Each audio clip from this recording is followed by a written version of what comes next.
Hey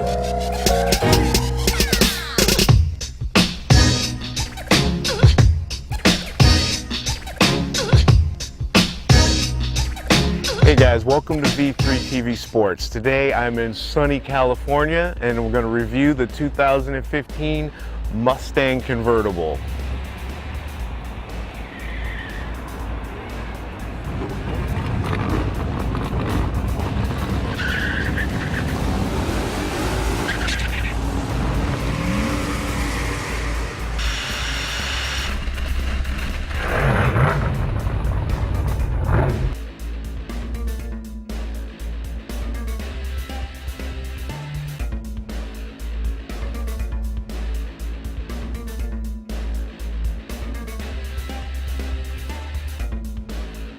What up guys, welcome to V3TV Sports. It is sunny Los Angeles, California time.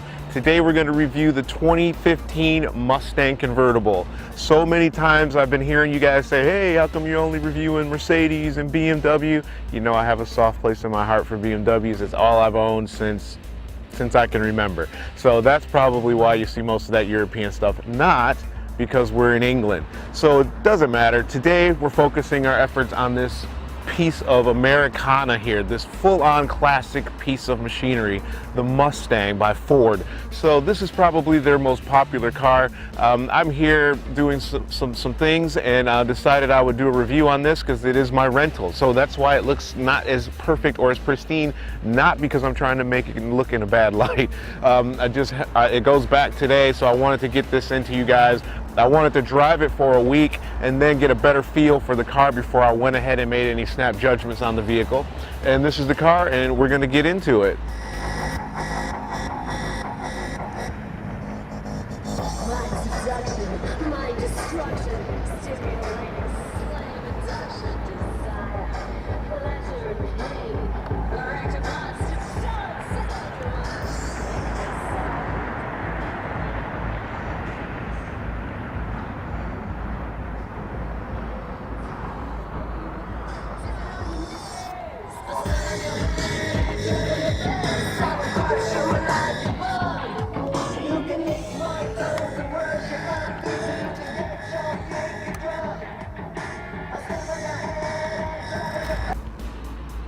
As you can see from the plate there, since 1964, Mustang has been making these amazing cars. They're one of America's favorites. It's the Mustang. It's, you know, comes with speed and power, and it's just next to probably the Camaro or the Corvette. It's probably the most popular vehicle that, muscle-wise, that has come out of the American automotive industry. So I'm just going to give you a quick review, my thoughts and opinions on the car, what I've thought about it, what I came up with, and so on. So to drive the car, it was very cool. It's a very comfortable car. One of the issues I did have with the car, and it's the same issue I have with my car back in England, the Mercedes SL convertible, the 2015, is the front end, or the bonnet as we call it in England. You can't really see it as well from the photo here, but the front end is really high for me. I struggle to see over the hood. I don't know what's in front of me, so I didn't like that, but you know, whatever. My BMW, on the other hand, you don't see so much of the front end, and it's very nice. I feel like I'm more in tune with the road versus being a part of a car. Some people like that, so that's what that's there for. One cool thing is, and this is pretty much standard with most vehicles now, is it comes with this USB port. So if you want to connect your iPhone or your iPod to that, it can charge and it will play your music directly through the stereo. So you can see this as the Microsoft Sync connected to it. So if you wanted to put your voice activated setup with that, you can do that as well. And it takes in multiple media outlets, so you can do it through Bluetooth and so on. And of course, it picks up on your phone if you have, you know, your phone connected to the radios. Same thing. Standard equipment. A couple of things that I do take exception with this vehicle, and those are, let me darken this just a bit so it can make it a little bit easier to see. This is a carbon fiber dash, and it's not carbon fiber, it's actually plastic. So they cut a corner with that, in my opinion. I don't like that. I do like the chrome accents, which are always cool, in my opinion. I definitely like that, but this, there's no point in that. It's plastic, it just looks poor. Same thing with the IP, the instrument panel here. All this is plastic. I didn't like any of that. I thought that was a bit weird that they would do that. You know, it just looks old and cheap, in my opinion. Another thing is, you know, little things, like when you turn the dial to turn up the heat to the right, it goes up, and to the left it goes down. To me, it should be the other way around. Again, maybe that's just me living in England for a couple years, so I've got a bit twisted up with my stuff. The seat is very comfortable. It was comfortable to drive, like I said earlier. I didn't have a problem with that. I don't like the headrest. It does ratchet, so if you want to make it adjustable, but it's very hard, and it doesn't go to a level that I found to be comfortable. I didn't like that at all. But again, they're just personal things that I don't like. Again, with the chrome accents on the handles, a good touch. The stereo on the inside is like any other stock stereo. It's okay. There's decent bass if you're into bass. You can hear the bass, but you can't feel the bass. If you are into bass, you know what I'm talking about. So most cars are like that, and it just is what it is. The dash, pretty simple stuff, standard dash. You can do different things with the display.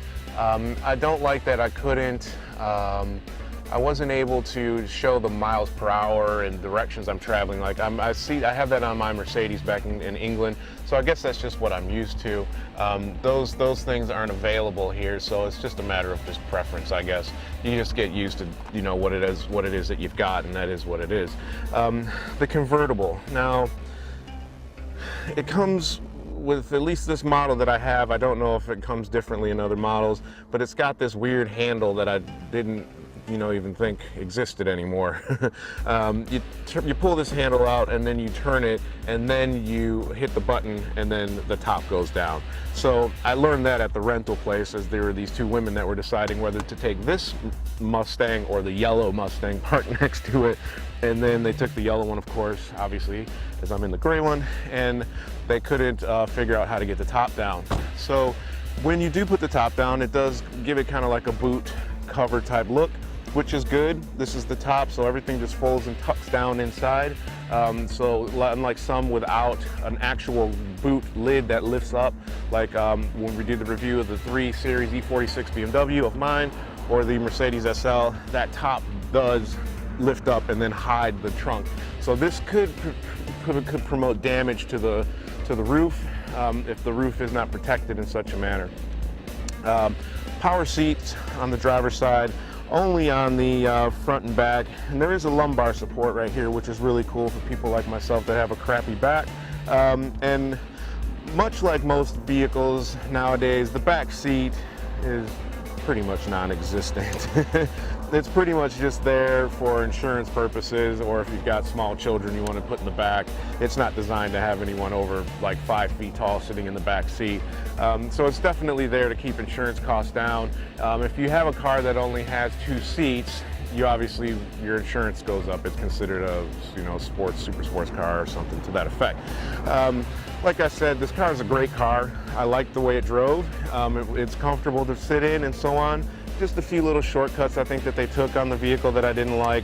Like I said, with the carbon fiber plastic dash, and the instrument panel was not to my liking, so to speak. So, but otherwise, I thought it was a pretty cool car. This particular one is a 4-cylinder, I believe. So it's a 4-banger, but it was pretty peppy, and it was, you know, it was okay. I definitely wasn't struggling too much to get it to go. Let's take a look under the hood. Okay, guys, so we're under the hood of the Ford Mustang 2015. Again, it was a little difficult to get the hood open, maybe just because it was my first time. Just there's that latch there which I couldn't see or feel when I stuck my hand inside, and you can see there's a bit of room inside there. So if they want, you know, you can get a bigger engine. Obviously, I'm sure they come to the V6, V8, and so on. But like I said, this was a pretty decent size engine for zooming around town. Fuel efficiency was okay. I was zooming at about maybe 21 miles per gallon, which is, I mean, that's what the readout was showing as average. Not so great, especially with the way fuel is today. And I heard there's going to be a $10 gas tax being implemented by President Obama. He wants to put in. So yeah, so anyway, one other thing, as you notice here, is it's got this rod to hold the hood up. Again, to me, that's a corner cutting thing. There's no light underneath the hood, so at nighttime, if you need to get under the hood, you're not going to be able to see anything. Finding that hole might be an issue. Most cars have hydraulics on the hood to keep it up now. So again, I mean, but it helps keeps costs down. I guess it's probably not that big of a deal to most people. It's just all a matter of what you're used to, I suppose. Yeah, so good trunk space. Another thing I did want to mention too, which I neglected to do so a few minutes ago, was the push button start. It's got push button start on the car, so you don't actually need to have the key into the vehicle in order to get the car to start. All you have to do is push that little button right there, and it will start and stop the car. Now, why is that not good? So this has been my experience, again, as always, and that's why we're here, is to talk about my experiences with the vehicle. I forgot the keys in the car at least once, maybe twice, where I wasn't, you know, gone far. I was just walked into, you know, like the Firestone station to get something or whatever, but because obviously you can't lock, well, I think you can lock the car door. I don't know if it'll lock with the keys in the car and you can shut the door. I haven't tried that. I don't want to try that. But yeah, so I left the keys in the car because you don't need the keys to start the car or turn it off. So it's just one of those things. You would just get used to that, I guess, hopefully, or you would just know better. So, but that was just my mistake. So that's it, guys, for the 2015 Ford Mustang 4-banger. So I hope you enjoyed this. If you have any other questions about the car, if you want to see specific cars reviewed, let us know. We're more than happy to go out there and check out what we can check out for you. We also do lots of automotive shows, so there's always something out there for us to look at. So I'm your bro Joseph, as always, from V3TV Sports. We'll see you later.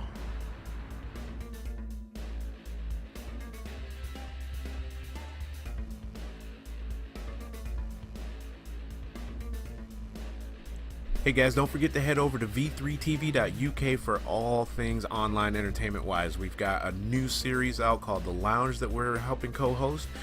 They are an animated series. It's really, really cool. You should check that out.